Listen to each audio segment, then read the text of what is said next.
가난한 학생이 74세의 부유한 여성과 결혼했습니다. 며칠 후 그는 큰 충격에 빠졌습니다. 서울의 늦가을, 차가운 비가 신림동의 낡은 빌라촌에 내리고 있었습니다. 로스쿨 3년차 강민주는 낡은 가방을 메고 고시원 건물을 나섰습니다. 그의 초췌한 얼굴에 걱정이 가득했습니다. 26세의 민주는 이미 그의 젊음을 짓누르는 짐을 지고 있었습니다. 돌아가신 아버지가 사업 보증을 잘못 써 남긴 억대빚과 요양원에 계신 어머니의 간병비가 그를 옥죄고 있었습니다. 버틸수록 더 깊이 가라앉는 늪 같았고 숨조차 쉬기 어려운 무게가 가슴을 짓눌렀습니다. 개천에서 용난다는 옛말은 이미 그의 현실과는 거리가 먼 이야기가 되었습니다. 법을 공부하며 정의를 꿈꿨지만 정작 그의 가족은 매일 법적 문제와 생활고에 시달리고 있었습니다. 세상이 날마다 그를 더욱 옥죄는 듯 했습니다. 그의 낡은 휴대전화가 울렸습니다. 발신자는 신화그룹 비서실이었습니다. 민주는 걱정스러운 목소리로 전화를 받았습니다. 강민준입니다. 상대방은 차분하고 권위적인 목소리로 오은서 회장과의 만남을 요청했습니다. 오 회장님께서 긴히 드릴 말씀이 있습니다. 죄송하지만 무슨 일이시죠? 당신의 재정 상황에 관해 긴히 상해 드리고 싶다고 하십니다. 아니, 제 상황을 어떻게 아시죠? 저는 아주 잘 알고 있습니다. 청담동 비원으로 6시에 꼭 와주십시오. 매우 사적인 일입니다. 민주는 혼란스러웠지만 재정 상황에 관한 일이라는 말에 거절할 수 없었습니다. 세차게 내리는 비를 뚫고 그는 압도적인 분위기의 청담동 고급 한정식집 비원으로 향했습니다. 안으로 들어서자 실내의 따뜻한 온기와 신선한 커피향이 그의 코끝을 어지럽혔습니다. 민준 씨, 이쪽으로 오세요. 맞은편에는 국내 굴지 F&B 기업 신화그룹의 창업주 오은서 회장이 앉아 있었습니다. 그녀의 머리는 완벽하게 스타일링 되어 있었고 한껏 맞춰 입은 정장에서는 부유함이 물씬 풍겼습니다. 그녀는 마치 한 마리의 우아한 백조 같기도 했으며 또한 발톱을 숨기고 있는 한 마리의 살쾡이 같기도 했습니다. 뭐라 표현할 수 없는 그 오묘한 감정으로 인해 그는 잠시 숨이 멎는 듯 했습니다. 한편으론 고상하고 품위 있는 귀부인 같았으나 저 가슴 밑바닥부터 가슴을 후벼 파는 듯한 비린내 같은 감정을 뭐라 표현할까요? 처음 그녀를 마주한 순간 그는 잠시 말을 잃었습니다.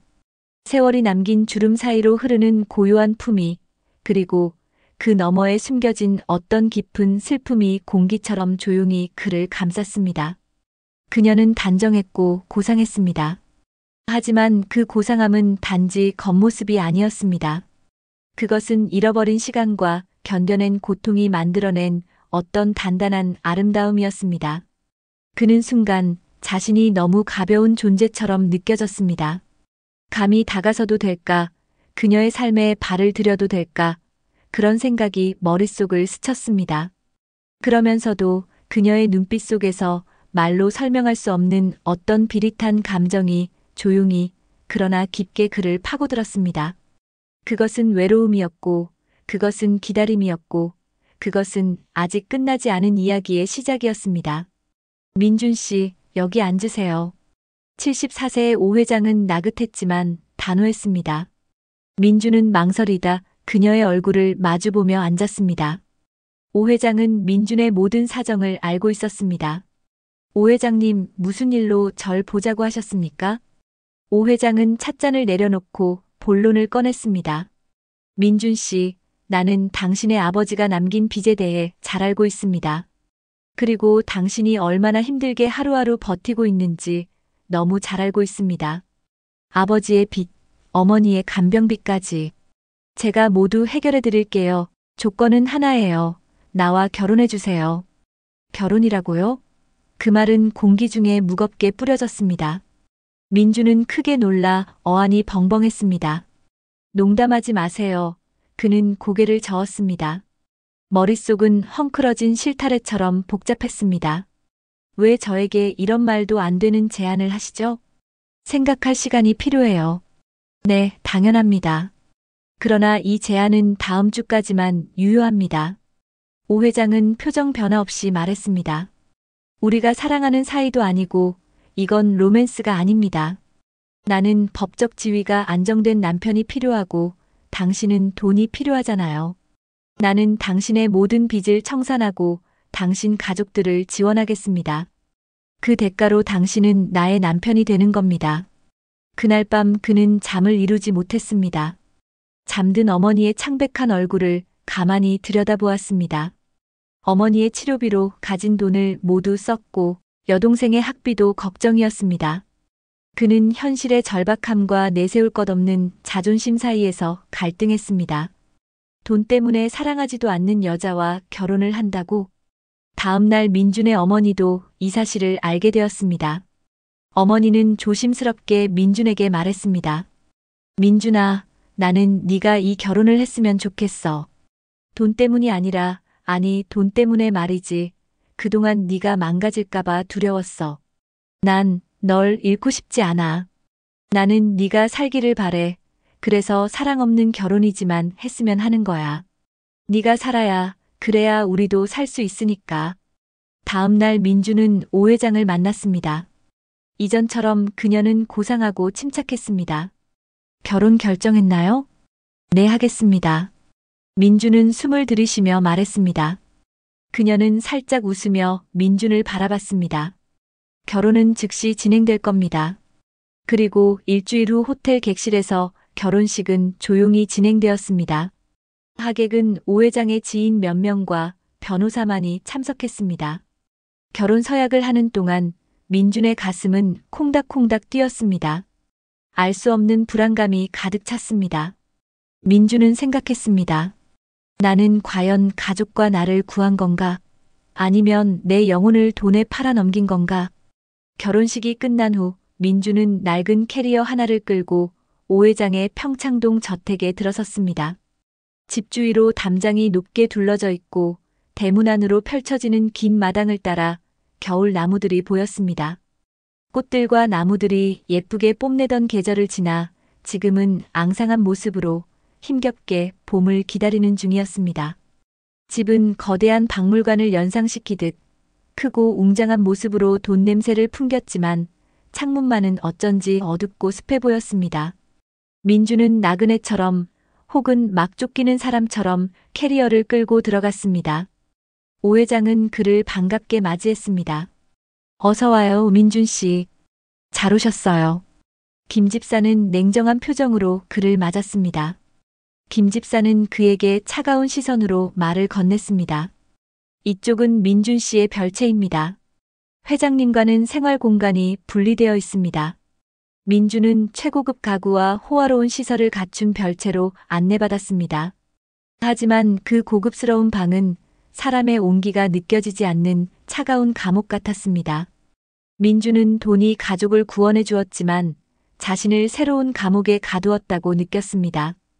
김 집사는 민준 씨라고 부르며 격식 있는 척 불렀으나 민준은 오싹함을 느꼈습니다.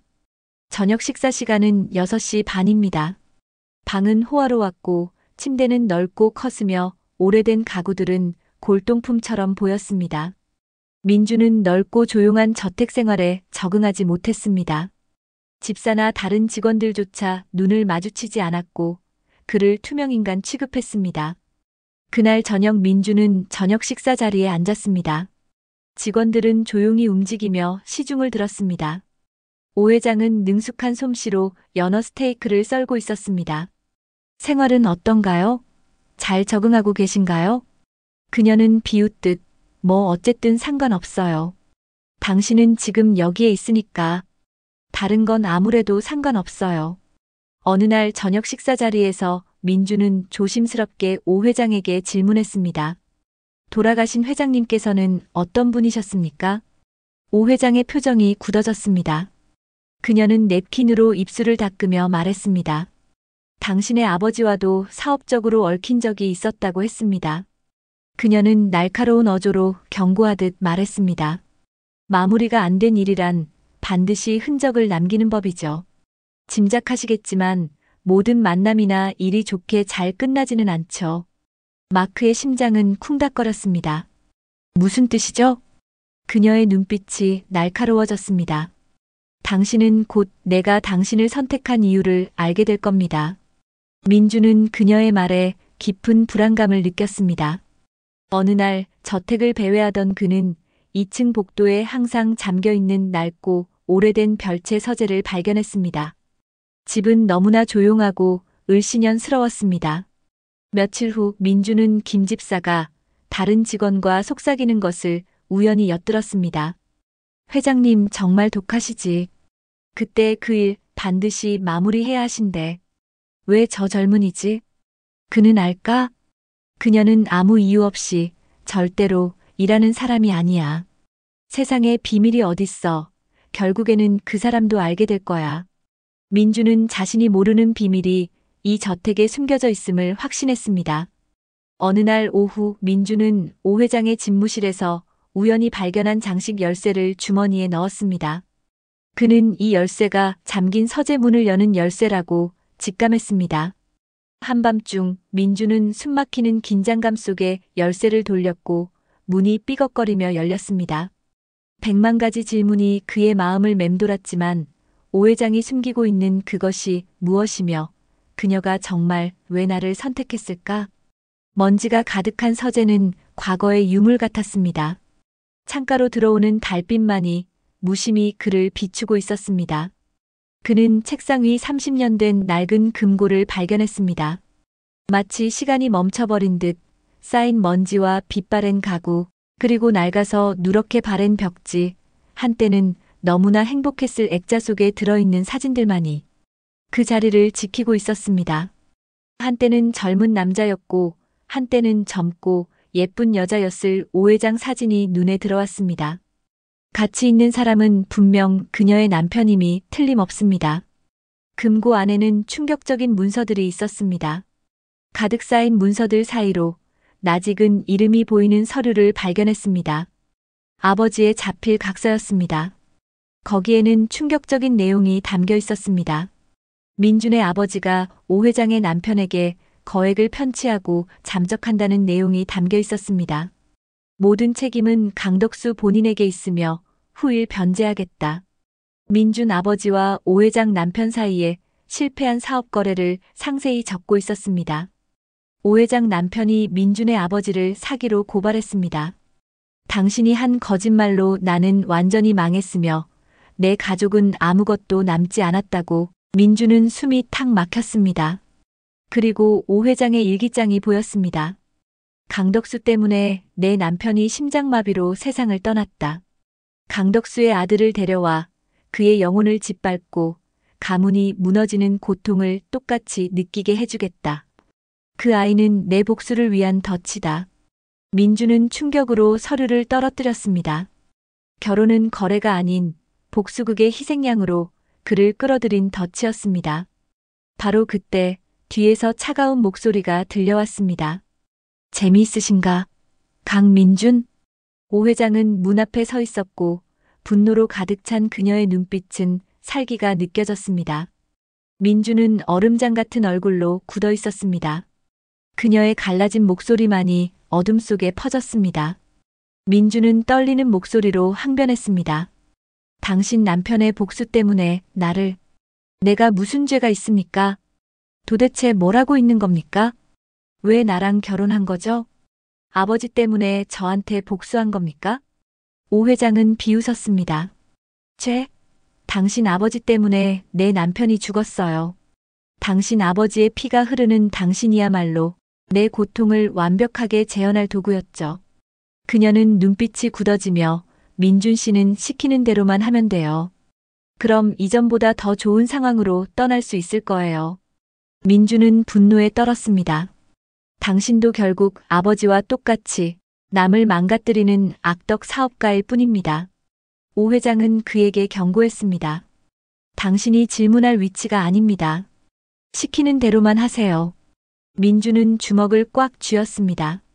당신은 나에게 거짓말을 하고 저를 속였습니다. 이건 결혼이 아니라 덫입니다. 오 회장은 어설픈 미소를 지었습니다. 덫이라고요? 결혼 서명하기 전에 충분히 여러 번 생각했어야 해요. 당신은 똑똑하다고 생각할지 모르지만 당신은 당신 아버지와 똑같아요. 모든 것을 너무 늦게 깨닫고 자기가 선택한 것에 눈이 멀고 말죠. 그 사람을 그렇게 미워했다면 왜 저한테 화풀이를 합니까? 저는 아버지가 하신 일에 대해 아무런 잘못도 없습니다. 오 회장은 그를 바라봤습니다. 당신은 이 일에 손 떼어 당신과 상관없는 일에 참견하지 말아요. 한동안 침묵이 흘렀고 그녀는 마침내 자리를 떠났습니다. 그녀의 발자국 소리가 복도를 따라 사라졌습니다. 민주는 그녀가 복수심에 눈이 멀어 자신을 이용하고 조종했음을 깨달았습니다. 그녀가 그에게 복수하기 위해 정략 결혼을 했는데 꼭 그렇게까지 했어야 했을까? 단지 복수심 때문이었을까? 그는 그녀의 서재로 조용히 갔습니다. 문 안에서 그녀의 날카로운 목소리가 들렸습니다. 이제 와서 그가 빠져나가게 할 수 없어요. 정확히 송금되었는지 확인하세요. 시간이 얼마 남지 않았어요. 민주는 피가 거꾸로 솟는 듯 했습니다. 무슨 일이 일어나고 있는 걸까? 그는 훨씬 깊은 수렁 속에 빠져드는 기분이었습니다. 며칠 후 민주는 로스쿨 동기인 박 변호사를 은밀히 만났습니다. 그는 오 회장이 자리를 비운 틈을 타 그녀의 사무실을 몰래 염탐하며 자신의 아버지에게 집착하는 이유를 설명해줄 무언가를 찾으려 했습니다.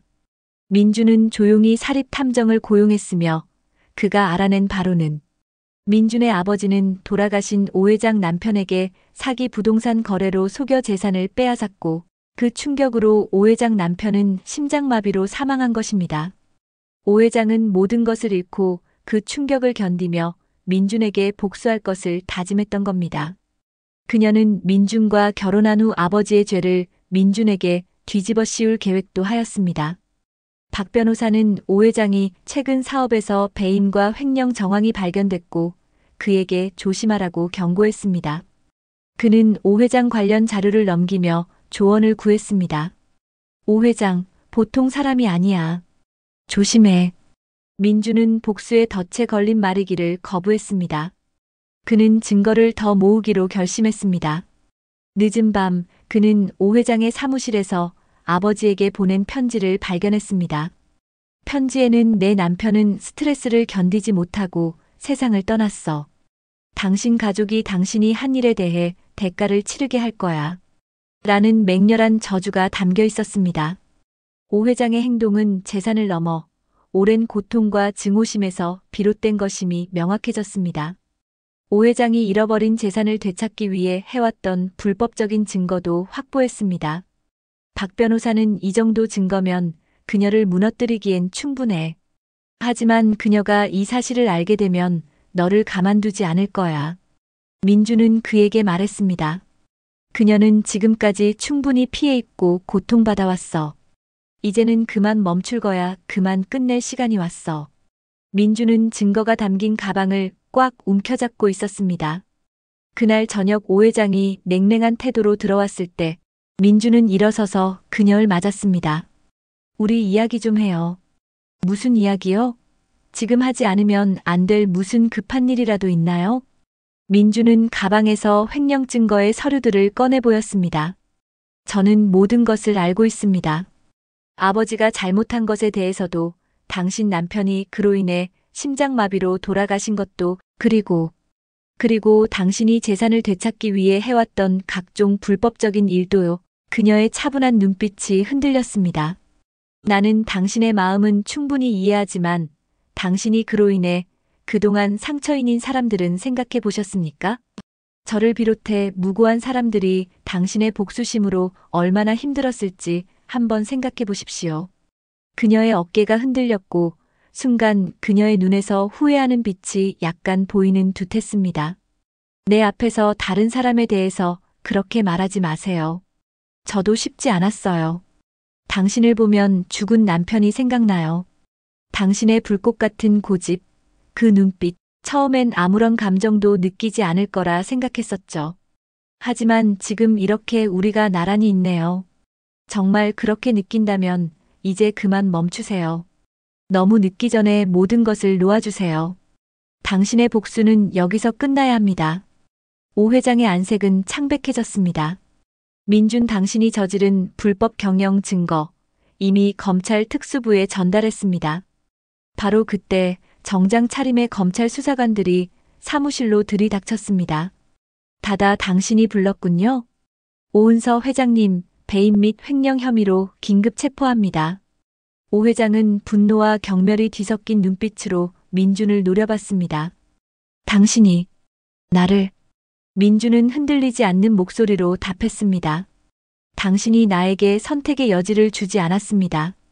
나는 당신의 복수 대상이 아니라 법을 공부하는 사람이니까요. 경찰관들이 오 회장을 데리고 나갈 때 그녀는 마지막 경고를 남겼습니다. 지금은 당신이 이긴 것 같죠? 복수는 쉽게 되돌릴 수 있는 게 아니에요. 당신도 그것에 사로잡히지 않도록 조심해요. 민주는 안도감과 동시에 깊은 슬픔을 느꼈습니다. 그는 자신을 지켜냈지만 그녀의 마지막 말이 그의 마음속에 깊이 남았습니다. 법정의 망치 소리는 오 회장 재판의 종결을 알렸습니다. 민주는 뒷좌석에서 묵묵히 그 과정을 지켜봤습니다. 그는 복잡한 심경 속에서도 그녀에게 선처를 호소했습니다. 오 회장은 그에게 희미하고 사과하는 듯한 고개짓을 했습니다. 며칠 후 민주는 오 회장이 그에게 남긴 평창동 저택의 소유권을 넘겨받았습니다. 변호사는 그녀의 편지를 건넸습니다. 민준 씨, 이것은 결코 돈에 관한 것이 아니었습니다. 종결에 관한 것이었죠. 당신은 내가 잊었다고 생각했던 것을 보여주었어요. 앞으로 나아갈 수 있는 능력으로 이 저택은 더 이상 나에게 쓸모 없습니다. 부디 좋은 곳에 잘 사용해 주세요. 민주는 저택을 팔았습니다. 그는 그 돈으로 가족의 빚을 모두 청산하고 어머니를 아버지의 실수라는 그림자에서 완전히 해방시켰습니다. 남은 자금으로 민주는 신화그룹 창업자 명예회복재단을 설립했습니다. 이것은 사업가의 불행한 죽음으로 희생된 사람을 기리고 복수의 고리를 끊기 위한 그만의 방식이었습니다. 그리고 민주는 변호사로서 새로운 삶을 시작했습니다. 그는 법률구조센터에서 일하며 오 회장처럼 부당하게 피해를 입은 사람들을 돕는 데 전념했습니다. 1년 후 민주는 장학금 수혜자들 앞에서 연설했습니다. 그의 뒤에는 신화그룹 창업자 명예회복재단 명판이 걸려 있었습니다. 이 기금은 단순한 돈이 아닙니다. 누군가에겐 기회와 희망이며 고통을 목적으로 바꾸는 돈입니다. 그날 오후 민준에게 오 회장의 편지가 도착했습니다. 복수는 나 자신을 가두는 감옥이었습니다. 당신 덕분에 늦게나마 빛을 보았습니다. 용서는 약함이 아니라 강함입니다. 내가 결코 찾을 수 없었던 행복을 당신이 찾기를 바랍니다. 오윤서. 민주는 편지를 주머니에 넣고 하늘을 올려다보았습니다. 그의 마음을 짓누르던 과거의 무게가 걷히는 것을 느꼈습니다. 그는 이제 자신의 삶을 살고 있었습니다. 강민준 변호사의 이야기가 여러분에게 진정한 용서와 구원에 대한 의미를 되새기게 했기를 바랍니다. 오늘 내용이 재미있었다면 많은 분들께 공유해 주시고 시니어 청춘극장 구독과 좋아요 부탁드립니다. 저는 또 다른 이야기로 찾아오겠습니다. 시청해 주셔서 감사합니다.